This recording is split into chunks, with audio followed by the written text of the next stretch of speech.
The storm over Eldrath Peak roared like a wounded god, its black clouds twisting with veins of lightning that split the sky in furious silver, while below, the last dragon rider stood upon the shattered parapet of the fortress of Kaer Dravos, his crimson cloak snapping like fire in the wind. Eric Vanner, once commander of the High Legion, now a solitary guardian of a dying age, gripped the hilt of his rune blade, Sarathiel, and gazed across the smoking valley where the armies of the Dominion gathered like a plague of iron. The dragons had once ruled these skies, great beings of wisdom and flame who spoke in voices that shaped mountains and bent the tides. But now their bones littered the highlands, bleached white by centuries of betrayal. Eric's heart throbbed with the ache of their loss, for he was bonded to the last of their kind, a majestic crimson worm named Valatharion, whose wings could blot out the sun and whose breath could melt stone. The bond between rider and dragon was not of command but of soul, a weaving of spirit that could not be broken by death or time. And as the thunder rolled, Eric felt Valatharion stirring beyond the clouds, restless and fierce, sensing the storm of destiny that approached.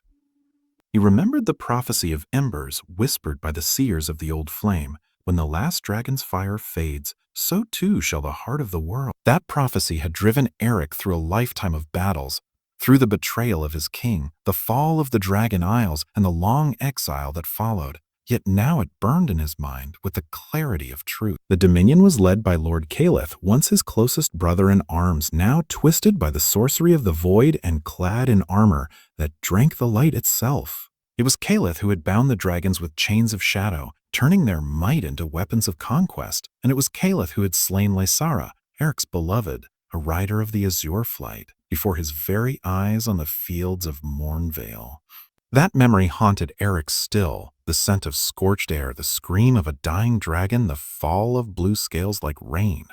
He had sworn an oath on that blood-soaked ground, that he would end Caleth's dominion, even if it cost him his life, even if it meant the end of the dragon riders themselves. The wind tore at his armor as he raised his blade to the heavens, lightning gleaming across the runes etched in its steel, each one a memory, a name, a lost comrade.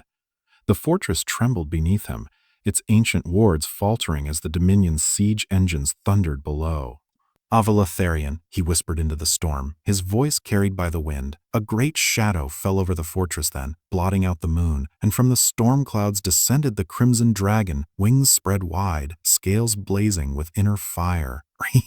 The sound of his landing shook the mountains, and for a moment, even the thunder was silent. Valatharion's eyes, vast and golden as the dawn, met Eric's, and in that silent communion of souls they spoke without words. The time has come. The dragon's voice echoed through Eric's mind, deep as the roots of the world. Together they turned toward the valley, where the Dominion banners rippled like blood in the wind, and Caleth's dark legions surged forward beneath the storm. Eric mounted his dragon, the old ritual of bonding flaring between them, runes of light wrapping around man and beast as one. The fortress gates shattered below, spears of shadow bursting through the walls. "Then let the last fire burn," Eric said, his voice steady, though his heart thundered. Framed. Valatharion's wings opened vast enough to stir hurricanes, and with one mighty thrust they ascended into the storm. Lightning wove through their wake as they rose above the battlefield, and from below came the cry of soldiers seeing death descend from the heavens. Eric raised Sarathiel, and its runes ignited, casting a radiant flame that cut through the darkness. The battle horn of the dragon rider sounded, for the first time in 100 years, and the mountains themselves seemed to answer. For Lysara, Eric whispered, and Valatharion roared, unleashing a torrent of dragon fire that turned the night to day. The first wave of the Dominion army vanished in flame, their armor melting, their shadows burned into the earth. Yet even as victory's heat blazed around him, Eric knew this was but the beginning. Far beyond the storm, he felt Caleth's presence, cold and patient, watching. Their final reckoning was near, and the fate of dragons, men, and the world itself would be decided in the fire to come. The dawn that followed was no dawn at all, but a dim red haze that smeared across the horizon like blood upon steel, the light of a world caught between dying fire and rising shadow. Eric and Valatharion soared above the smoking valley, the ruins of Kaer Dravos collapsing beneath them in a storm of ash, while the legions of the Dominion regrouped in the plains beyond, their banners tattered but unbroken. The dragon's wings beat slow and heavy, trailing embers that drifted through the air like the ghosts of fallen stars, and upon his back, Eric felt the weight of both exhaustion and destiny pressing down upon his shoulders. The night's battle had cost him dearly. Every burst of dragon fire, every swing of Sarathiel had drawn upon his life force, the ancient magic that bound rider and dragon together. His vision swam with afterimages of flame and lightning, yet his spirit burned undimmed. Below, the Dominion's war camp sprawled like a blackened wound across the land, ringed with the twisted silhouettes of siege engines forged from obsidian and bone, their fuel drawn from the stolen souls of dragons long dead. Among them moved the Shadowborn, Calith's newest creations, armored wraiths that carried the faces of men but no spark of humanity within. Eric's jaw clenched as he looked upon them, remembering the cries of his brothers when those same horrors had torn through the ranks of the Dragon Legion. "They rise faster than we can destroy them," he muttered. Valatharian's vast head tilted slightly, smoke curling from his nostrils as his voice echoed in Eric's mind. "Then we must strike at their heart, before the heart consumes the world." Eric nodded, his gaze fixed upon the black citadel rising in the far distance, the fortress of Varos, Calith's seat of power, carved into the mountain like a wound that refused to heal. Its spires clawed at the sky, surrounded by a storm of unnatural lightning that never ceased, each bolt whispering the language of the void. Between them and that fortress lay leagues of desolation, the wastes of Nereth, once the green cradle of the dragonkin, now reduced to a sea of glass and bone. Eric's heart twisted at the sight. He remembered the days when dragons nested in those hills, their songs filling the air like sunlight through leaves. He had played there as a child, beneath the wings of Valatharian's kin, dreaming of honor and heroism, dreams now burnt to ash. The dragon's thoughts brushed against his once more, soft yet sorrowful. "Memories are embers, my rider. They warm us or burn us, depending on how we hold them." Eric smiled faintly despite the ache within. "Then let them warm us a little longer." Together they turned north, their course set for Viharos. As they flew, Eric's mind drifted to the prophecy once more.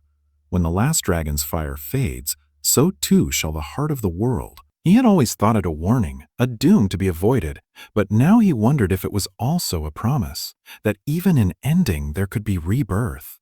The wind howled colder as they neared the mountains, carrying with it the stench of rot and sorcery. The skies darkened unnaturally, and from the shadows below rose vast winged shapes, corrupted dragons bound to Calith's will, their scales blackened and their eyes glowing with void fire. Valatharian roared, his challenge splitting the clouds as his wings flared wide. "He has enslaved them all," Eric whispered, grief cutting through him sharper than any blade.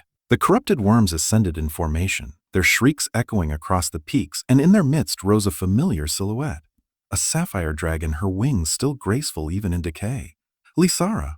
The name escaped him as a tremor of agony, for he knew that shape, that flight, that song. His beloved's dragon, once slain before his eyes, now twisted into a puppet of darkness. His vision blurred, rage and sorrow crashing together in his chest. "Calith will pay for this," he swore, his voice low and dangerous. Valatharian's roar answered him, and then the skies erupted in fire. Dragon met dragon in a storm of fury, crimson flame clashing against black void fire, wings tearing through clouds as ancient power collided. The heavens themselves seemed to shatter under the onslaught. Eric swung Sarathiel, its runes blazing with blue fire, cleaving through one corrupted beast that lunged from below, its blood raining down in streaks of molten shadow. Valatharian spun mid-air, striking with his tail, scattering the enemy flight. But there were too many. The sky was a tempest of wings and fire, and the earth trembled from the force of their struggle. Eric's armor was scorched, his arms numb, yet he fought on, guided by instinct and the pulse of the bond between him and his dragon. Lightning flared, and in that brief light he saw Lysara's dragon swooping toward him, her eyes hollow, her roar a cry of pain that pierced his soul. "Forgive me," Eric whispered, and drove Sarathiel through her heart. The light faded from her eyes, and for an instant he felt her spirit, pure, sorrowful, free, brush against his before vanishing into the wind. Tears mingled with rain upon his cheeks. Below them, the Dominion army howled as their enslaved dragons fell, yet in the distance, Calith's citadel blazed brighter, the shadow at its summit swelling like a heartbeat. The warlord was watching, feeding upon every death, every loss drawing power from despair itself.